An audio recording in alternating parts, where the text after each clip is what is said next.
मित्र नमस्कार. आपण मागील काही पासून गोखले यांच्या विचाराची चर्चा आपण करत आहोत. मागील लेक्चरमध्ये आपण गोखले यांचे उदारमतवादी विचार काय आहेत ती चर्चा आपण केली. तर आता आपण त्यांच्या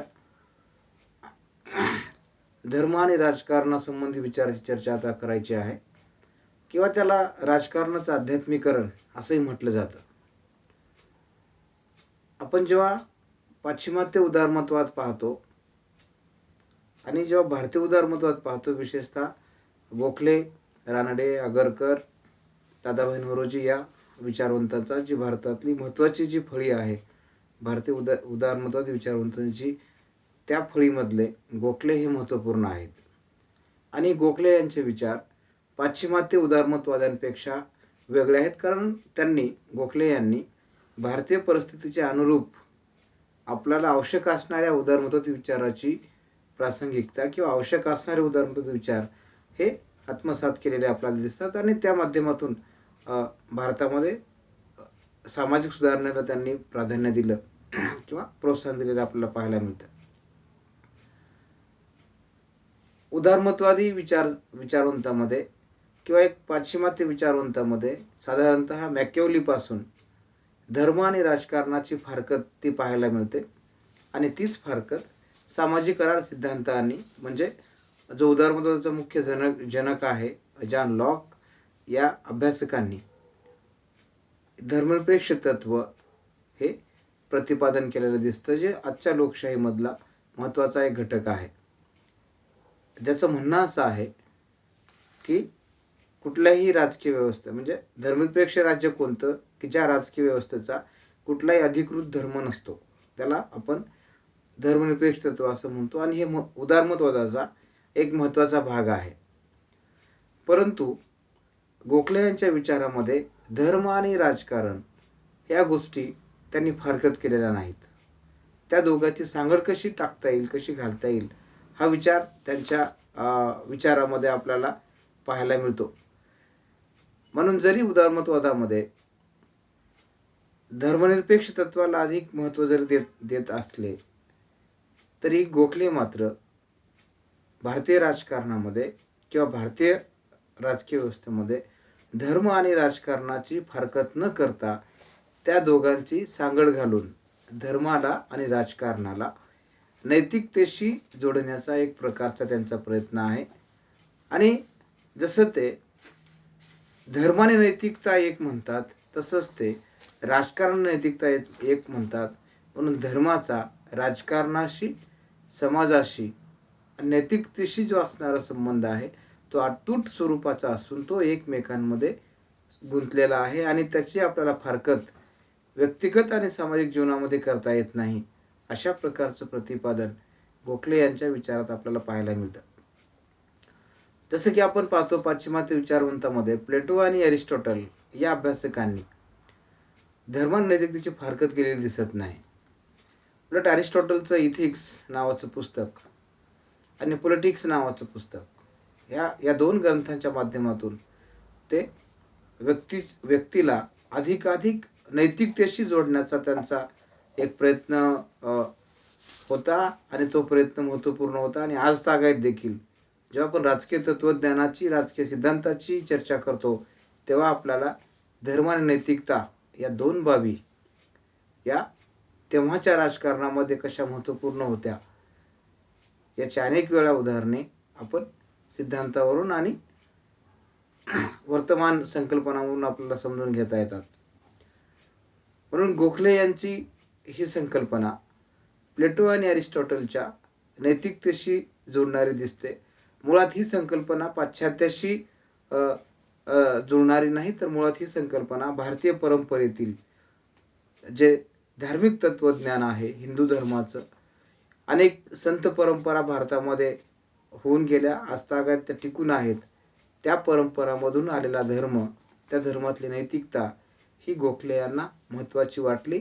म्हणून त्यांनी पाश्चिमात्य उदारमतवादाची जी चांगली तत्त्वे आहेत ती घेतली, परंतु त्याबरोबरच भारतीय समाज जीवनामध्ये, भारतीय प्राचीन काळांमध्ये जी महत्त्वाची तत्त्व त्यांना वाटली ती तत्त्वेसुद्धा त्यांनी आपल्या विचारामध्ये ती आत्मसात केलेली आपल्याला दिसतात. म्हणून कुठलाही भारतीय विचारवंत आपण विचारात घेत असताना अगदी त्यांची पाश्चात्याची तुलना करून आपल्याला विचारात घेता येत नाही. तर स्वतंत्रपणे इथल्या प्रत्येक विचारवंताचा विचार आपल्याला करणं गरजेचं ठरतं. आणि ते भारतीय समाज जीवनामध्ये असं का करतात? तर भारताची एकंदरीत सामाजिक, राजकीय, धार्मिक, सांस्कृतिक जी परंपरा आहे, ती परंपरा पाश्चात्य विचारांपेक्षा भिन्न स्वरूपाची आहे. म्हणून त्यांना भारतीय संदर्भाच्या दृष्टिकोनातून धर्मनिरपेक्ष तत्व हे पाश्चात्यासारखं न घेता ते वेगळ्या अर्थाने म्हणजे सर्व धर्म समभाव या अर्थाने आपल्याला ते विचारात घ्यावं लागतं. आणि मग गोखले यांचं का प्रतिपादन करतात? तर त्यांचं म्हणणं असं आहे की राजकारणाचे पावित्र्य व शुद्धता राखण्यासाठी राजकारण हे नैतिक असणं आवश्यक आहे. जेव्हा राजकारणामध्ये पवित्रता आणि शुद्धता असत नाही तेव्हा खऱ्या अर्थाने आपण त्याला राजकारण म्हणू शकत नाही. म्हणजे नैतिकतेच्या शिवाय माणसाची कुठलीही कृती ही योग्य असू शकत नाही किंवा ती न्याय असू शकत नाही. म्हणून राजकारणाला नैतिक अधिष्ठान मिळवून देण्यासाठी आणि सार्वजनिक जीवनाचे आध्यात्मिकरण करण्यासाठी गोखले यांनी धर्म आणि नैतिकतेची सांगड घातलेली आपल्याला दिसून येते. आणि मग गोखलेंच्या दृष्टिकोनातून राजकारणाचे आध्यात्मिकरण म्हणजे तरी काय हो? किंवा त्यांना राजकारणाचे आध्यात्मिकरण म्हणजे काय म्हणायचं होतं? तर गोखले यांच्या मते राजकारणात धार्मिक तत्व व धार्मिक मूल्यांची प्रासंगिकता असून राजकारणातले दोष दूर करण्यासाठी व राजकीय शिष्टाचार निर्माण करण्यासाठी राजकारणामध्ये धर्म महत्त्वाचा आहे. अशा आशयाची परिभाषा, अशी व्याख्या गोखले यांच्या विचारामध्ये पाहायला मिळते. आता इथे आपण असं म्हणू शकतो की बाबा भारतीय राजकारणामध्ये मग धर्म जर असेल तर आज जवळपास सगळ्याच लोकशाही देशांमध्ये धर्म हा लोकशाहीला घातक ठरत आहे असं आपण एका बाजूला पाहतो. तर दुसऱ्या बाजूला असे अनेक अभ्यासक, मग ते पाश्चात्य असो की भारतीय असोत, ते धर्माचं समर्थन करताना दिसतात. त्याचं कारण ते धार्मिक परंपराचा, धार्मिक रूढीवादाचा, धार्मिक कर्मकांडाचं समर्थन करत नाहीत. जे धर्माचं शुद्ध रूप आहे, ज्याच्यामध्ये पवित्रता आहे, नैतिकता आहे, सद्गुण आहेत, या गुणाची ती प्रासंगिकता प्रतिपादन करतात. हे आपण लक्षात घेतलं पाहिजे. म्हणजे धर्म म्हणतात याचा अर्थ धर्मातलं कर्मकांड त्यांना मान्य आहे असं नाही, तर धर्मातलं कर्मकांड टाळून जो शुद्ध धर्म आहे तो अंगीकारणे म्हणजे त्यांच्या दृष्टिकोनातून ते नैतिक असणे असं आहे. जसं की गांधीजी म्हणतात की धर्म म्हणजे काय? जो धारण करणे योग्य आहे तो म्हणजे धर्म. जसं की पाण्याचा धर्म आहे प्रवाहित होणे, जसा व्यक्तीचा धर्म आहे, मानवाचा धर्म आहे की मानवतावाद, तो एक प्रकार जसा धर्म आहे तसा धर्म, नैतिकता सुद्धा एक धर्म आहे. ही भावना भारतीय परंपरेमधून, भारतीय प्राचीन संस्कृतीमधून ती आजपर्यंत विकसित होताना आपल्याला दिसते आणि त्याचं समर्थन गोखले यांच्या विचारातून आपल्याला पाहायला मिळतं. म्हणून गोखले यांच्या राजकीय विचाराची जी मुख्य प्रेरणा आहे ती मुख्य प्रेरणा म्हणजे आध्यात्मिकता आहे. आता भारतीय अभ्यासकामध्ये, विचारवंतामध्ये किंवा परंपरेमध्ये आपल्याला अनेक प्रकारचे संत दिसतात, ज्या संतांनी राजकारणामध्ये महत्त्वाची भूमिका पार पाडलेली आहे. जसं की अरविंद घोष यांचा आध्यात्मिक राष्ट्रवाद असेल, म्हणजे धर्माच्या माध्यमातून भारत एक आपली आई आहे, एक माता आहे आणि या मातेला ब्रिटिशच्या जोखडातून त्याला मुक्त करणं हे प्रत्येक आपल्या पाल्यांचं किंवा मुलांचं कर्तव्य आहे. या भावनेतून भारताला स्वतंत्र करणे किंवा भारतामध्ये राष्ट्रत्वाची भावना जोपासणे यासाठी प्रारंभीच्या काळामध्ये यासाठी प्रारंभीच्या काळामध्ये हा विचार इथे भारतामध्ये रुजला. मग असे अनेक अभ्यासक आहेत ज्याच्यामध्ये आपण अरविंद घोष आहेत, दयानंद सरस्वती आहेत, वेदाकडे परत चला म्हणणारे, किंवा विवेकानंद जे आहेत, या माध्यमातून एक संतांची एक परंपरा, ज्यामध्ये धर्म हा महत्त्वपूर्ण असून धर्माच्या आधारावर आपल्याला सामाजिक बदल घडवून आणता येतो, ही एक परंपरा भारतात राहिलेली आहे. त्याचं समर्थन गोखले आपल्याला करताना दिसतात. परंतु ते त्या धर्मातलं कर्मकांड, त्यातली परंपरा, रूढिवाद हे मान्य करत नाही. हे आपण विचारात घेणं गरजेचं आहे. आणि म्हणून ते असं का म्हणतात, आध्यात्मिकतेचं समर्थन का करतात? कारण सार्वजनिक आणि व्यक्तिगत जीवनात ही नैतिकता महत्त्वाची आहे. आणि मग ही नैतिकता धर्मातून येते. जसं की आपण आता म्हणालो की प्राचीन काळापासून जे हिंदू तत्त्वज्ञान आहे किंवा धार्मिक तत्त्वज्ञान आहे, त्या तत्त्वज्ञानातून अनेक चांगल्या बाबी पुढे आलेल्या दिसतात, ज्या आपण नैतिकता आणि सद्गुण असं म्हणतो. त्या विचाराच्या आधारावर आपल्याला आपलं व्यक्तिगत आणि सार्वजनिक जीवन सुधारता येतं, ज्याचा संबंध हा राजकारणाशी आहे, त्याचा संबंध हा धर्माशी आहे.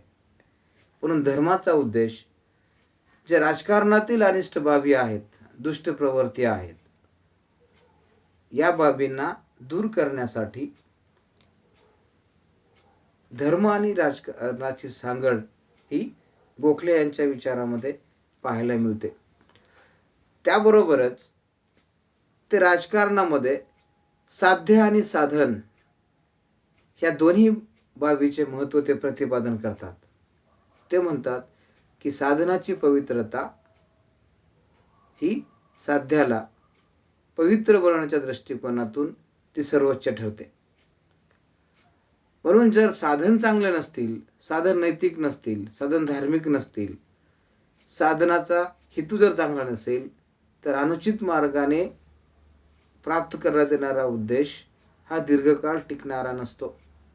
म्हणून साध्य आणि साधन ह्या दोन्हीही बाबी साध्य प्राप्त करण्यासाठी त्या महत्त्वाच्या आहेत.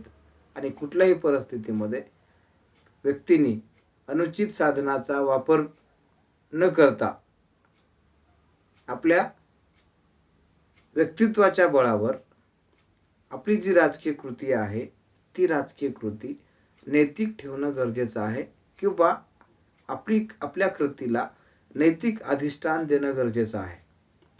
पण जेव्हा व्यक्तीची कृती ही नैतिक असू शकत नाही, तेव्हा तुमचं साधन आणि साध्य ही महत्त्वाची ठरत नाहीत. म्हणून साधनाची पवित्रता तेवढीच महत्त्वाची आहे, जेवढं तुमचं साध्य महत्त्वाचं आहे. म्हणून हे केव्हा शक्य होईल, उच्च ध्येयापर्यंत जाणं किंवा साध्यापर्यंत पोहोचणं, जर तुमची साधनं नैतिक असतील, त्याला नैतिक अधिष्ठानाची जोड असेल, तेव्हाच या बाबी शक्य होतील. म्हणून गोखले असं म्हणतात की भारतीय राजकारणाच्या अधोगतीचं कारण काय? तर आपण काय केलंय की आपण नैतिक आणि धार्मिक मूल्यांचा ऱ्हास आपल्यातून आता झालेला आहे. म्हणजे आपल्यातील नैतिकता ही संपलेली आहे आणि राजकारणामध्ये ती नैतिकता शिल्लक राहिलेली नाही. राजकारणामध्ये अनेक प्रकारच्या वाईट प्रवृत्ती आल्यात, ज्यामुळे आमचं सार्वजनिक जीवन आज धोक्यात आलेलं आहे. आणि व्यक्तीने धर्म आणि नैतिकता, जो मूळ धर्म आणि नैतिकतेचा जो उद्देश आहे, ती नैतिकता माणसाने आता सोडून दिली आहे. आणि सार्वजनिक जीवनामध्ये आम्ही धर्माचं पालन करत नाही, आम्ही राजकारणामध्ये नैतिकतेचं पालन करत नाही. त्यामुळे आमचं एकंदरीत जीवनच त्याचा धोक्यात आलेलं आहे. आणि याची जर पुनर्स्थापना करायची असेल, याची पुनर्मांडणी जर करायची असेल, ही पुनर्मांडणी करण्यासाठी आम्हाला धर्म नावाच्या बाबीची राजकारणामध्ये आवश्यकता आहे. आणि जेव्हा जेव्हा भारतावर संकट आलीत, तेव्हा या संकटातून बाहेर काढण्याचं कार्य येथील संतांनी केलेलं आहे. म्हणून जी संतांची परंपरा आहे, संतांचं कार्य आहे, संतांचा जो त्याग आहे, तो त्याग अशा अध्यात्मातून आणि धार्मिक प्रवृत्तीतून, धार्मिक मूल्यातून तो विकसित झाला आहे. त्याच्यापासून आता आम्ही दूर गेलेलो आहोत किंवा तो दूर जात आहोत. म्हणून आमचं सार्वजनिक जीवन हे धोक्यात आलेलं आहे. त्याला आम्हाला जर पुन्हा प्राप्त करायचं असेल तर आम्हाला राजकारणामध्ये धर्म हे महत्त्वपूर्ण आहे. म्हणून राजकारणामध्ये एक प्रकारचा निष्ठावान, कर्तव्यनिष्ठ, प्रामाणिक, त्यागी, धर्मनिष्ठ, चारित्र्यवान असा व्यक्ती घडवून आणण्यासाठी त्यांनी भारत सेवक समाज नावाची स्थापना 12 जून 1905 मध्ये केली होती. त्याचा उद्देश एका नवीन समाजाची निर्मिती करणं होता की ज्या माध्यमातून इथल्या तरुणांमध्ये हा एक प्रकारे ही ऊर्जा भरेल धर्म आणि नैतिकतेची, ज्या माध्यमातून आम्हाला आमचं भारतीय जीवन हे चांगल्या पद्धतीने घडवून आणता येईल, की ज्या आधारावर आम्हाला एका नवीन भारताचं स्वप्न त्यांचं होतं. ते स्वप्न उतरण्यासाठी या समाजाची भूमिका ही महत्त्वपूर्ण राहिलेली आहे. म्हणून भारत सेवक समाज या संस्थेच्या माध्यमातून त्यांनी विशुद्ध समाजाची उभारणी ही धार्मिक तत्वाच्या आधारावर केल्याशिवाय, राजकारणाची उभारणी ही धार्मिक तत्वाच्या आधारावर केल्याशिवाय राजकारणात योग्य बदल घडून येणार नाही आणि सार्वजनिक जीवनाला आध्यात्मिक स्तरावर उंचवल्याशिवाय नवीन समाज उभा करता येणार नाही आणि देशाच्या उन्नतीचा उद्देश हा मोक्षप्राप्ती करणं आहे आणि तो उद्देश आम्हाला प्राप्त करता येणार नाही. म्हणून हा उद्देश प्राप्त करण्यासाठी त्यांनी भारत सेवक समाज संस्था नावाची संस्था स्थापन केली आणि या माध्यमातून त्यांनी आपला जो उद्देश होता तो उद्देश प्राप्त करण्यासाठी या संस्थेचं योगदान हे महत्त्वपूर्ण राहिलेलं आहे. म्हणून व्यक्तीने काय केलं पाहिजे तर एक प्रकारच्या राजकीय भक्तीत लोकांनी रममाण होणं म्हणजे गोखल्यांच्या दृष्टिकोनातून राजकीय आध्यात्मिकरण होय. या माध्यमातून राष्ट्रभक्तीने भारावलेली एक तरुण पिढी, एक नवीन पिढी निर्माण करणे ही त्यांची मुख्य भूमिका होती, जी भारतीय विचारांनी प्रेरित असेल.